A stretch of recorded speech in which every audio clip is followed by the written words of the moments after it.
Good morning, class. Thank you so much for coming to Saturday school today. The goal of today is to go over Unit 9 exam. This is the last unit exam we're taking before mock and a real star. So let's begin, guys. A remora is a fish that has an adhesive disc on the back of its head that it uses to attach itself to a large shark. So what we need to know here is adhesive means just that it's like this specific area is what the fish uses to stick itself right under the shark. When food floats away from the shark's mouth as it feeds, the remora collects the scraps. So basically, the shark is eating, and that one eats the scraps. There, it shows a little bit of an example, and the question is the relationship between the remora and the shark is an example of. So we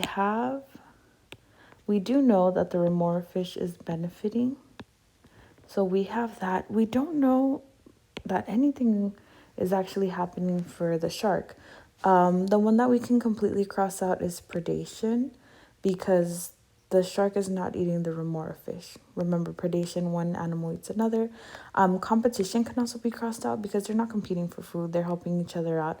So we are left with parasitism or commensalism. In order to be parasitism, remember, it's someone is benefiting and someone is being negatively affected. Commensalism, someone is benefiting and someone is unaffected. So just if you read over the example, it doesn't really say that anything happens to our shark. So our best bet was commensalism. Basically, the remora fish just sticks itself there, whether it's there or not. It doesn't matter to the shark. It's still living its life. So that's why it's not parasitism. And this one was a little bit more difficult. So an estuary collects sediments from the ocean and rivers that feed into it.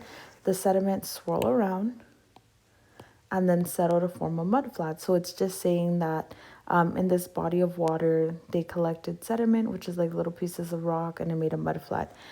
Eelgrass is then established on the mudflat. The ecosystem changes over time and develops into a salt marsh that contains mangrove trees. Which of the following is not involved in ecological succession? So remember, we talked about ecological succession. One community replaces another. This is natural. This is going to happen. The world is constantly changing. So the rotting materials of plants add fertility to the soil. We know that is true. Whenever plants rot, they give nutrients back into the earth. The soil becomes so fertile that eelgrass is replaced by other plant species. Again, this is a cycle. The eelgrass replaced what was there before, so yes.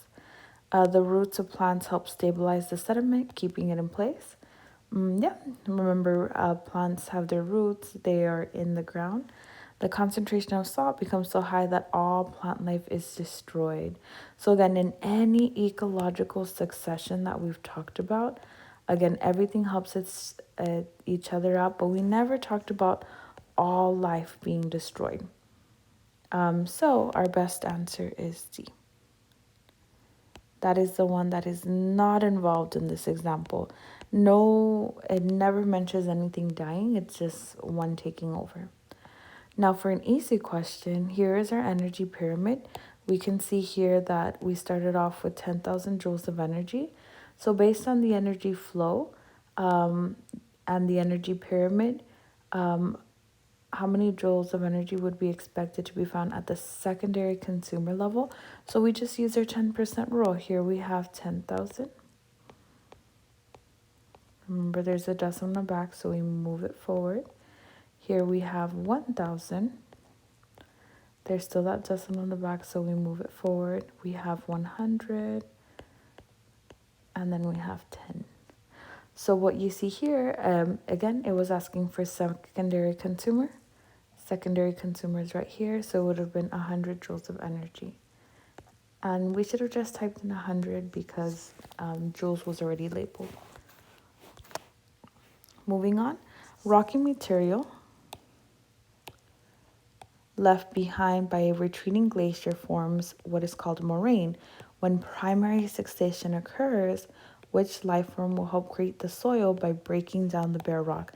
This is just common knowledge that we have to know based on what we've been reviewing. So we know we're dealing with primary succession and something that breaks down bare rocks. We're looking at Our pioneer species. So we know insects do not break down rocks. We can cross that one out. Lynches, I mean, that is a pioneer species. Grasses do not break down rock. I've never seen grass actually grow on a rock. So we can cross that one out. And deciduous trees. Deciduous trees are just like really, really big trees. So just by process of elimination, our best answer was lichens. Remember, lichens is the pioneer species for primary succession. Lichens take about 500 years to break down the rocks into soil. So this one was doubled. I apologize for that. Now for this one, this question, you just had to really trust your gut. We are going to place these 4 different relationships in either parasitism, predation, commensalism, and mutualism.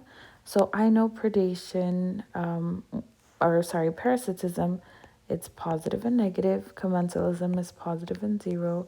Mutualism, both benefit.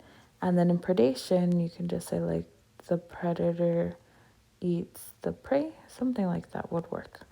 Now let's get to it. Bees pollinate plants as they move from flower to flower, gathering nectar. So we've done this example multiple times for relationship 1, and we know it is mutualism. The bees get nectar and the plants get pollination. Green algae grow on the back of spider crabs living in shallow water, camouflaging the crabs, and crabs protect the algae from predators. So again, it is a give-give situation here. Both of them are benefiting. The crab gets camouflage and the algae gets protection. Fleas live on the skin of dogs and obtain nutrients from the dog's blood. Again, this is parasitism because the dog is not benefiting in any single way. He's getting hurt at the end of the day. Nitrogen fixing bacteria get nutrients from their plants and use the nutrients to give nitrogen back to the plant. So again, they're both helping each other out. So relationships 1, 2, and 4 were mutualism examples, and relationship 3 was parasitism. Now this one, remember we said we want to go with the highest level. So let's begin with our producers. Sorry, it's trying to work faster. Here we go. Our producers are in green, so I'm going to highlight them in green. Our primary consumers, so these are the ones that eat, right? Oh no, this is not in green. Our primary consumers are the ones that eat these organisms. So we have this.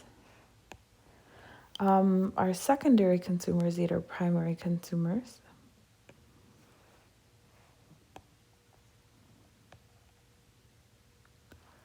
So a lot of it is facing that way. Yes, we should be good there. And then we have our top consumers this way. So they're eating the next one. And that is it. Again, as long as you know how to identify like where the arrows are moving, star works pretty well.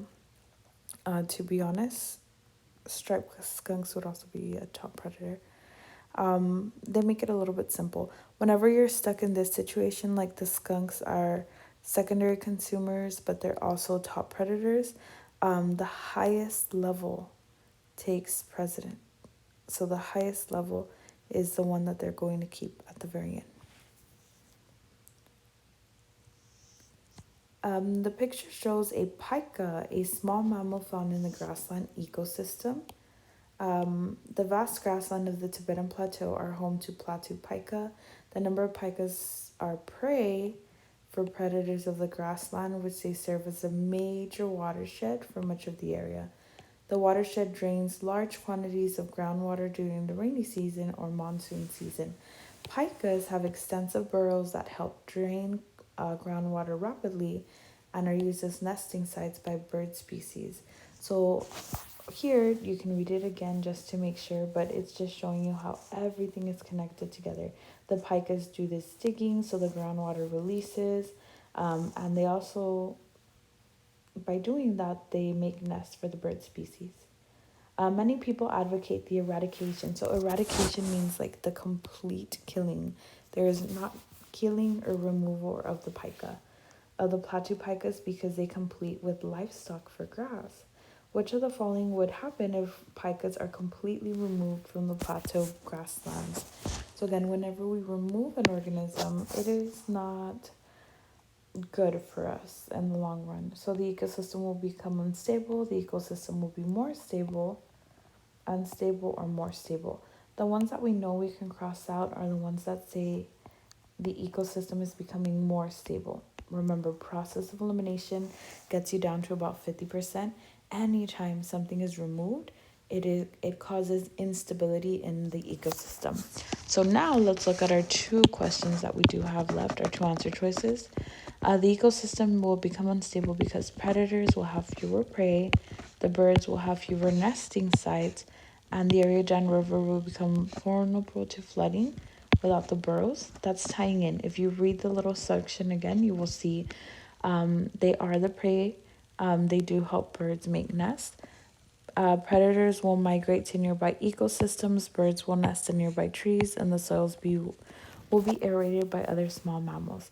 So just by critical thinking and what it says up top, your best answer should have been A. C is not really making a connection.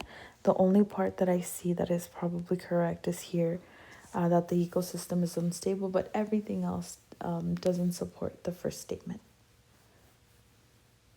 Okay, this diagram demonstrates why the ocean is a large carbon sink. Yes, there is a lot of carbon that is stored in the ocean. So warm water holds less carbon dioxide, cold water holds more, and here it's just showing that. An increase in the amount of carbon dioxide in the atmosphere can cause temperatures to increase. So it's saying more carbon in the atmosphere means it gets hotter, which explains how this could affect the ocean as a carbon sink. So again, we're just tying it back in. Here's our support. What happens if the earth is getting warmer? So less atmospheric carbon dioxide will be available to phytoplankton. Again, there is more carbon, so there is more carbon available. Dissolved carbon would increase because the surface winds would cause deeper circulation. No, like it has nothing to do with the circulation pattern. Less carbon dioxide would be contained in the ocean because increasing precipitation would dilute the carbon. So precipitation is rain, dilute means to water down.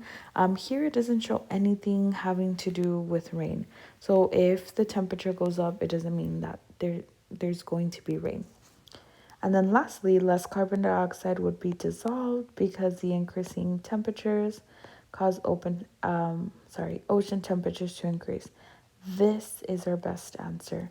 When temperature goes up, that means less carbon is held, and that is why your Coke doesn't taste good once it's hot. C, there is no tie-in to rain. Nothing says that when it gets warmer, there is more rain. So we're about halfway through class. You can let Miss Mancera or Miss Rodriguez know just for a little break, maybe 3 to 5 minutes, depending on how much time you have. Take a little break. If you have any questions, you can reach me on Teams. And from here, we're going to move on to the second part. Have a great break.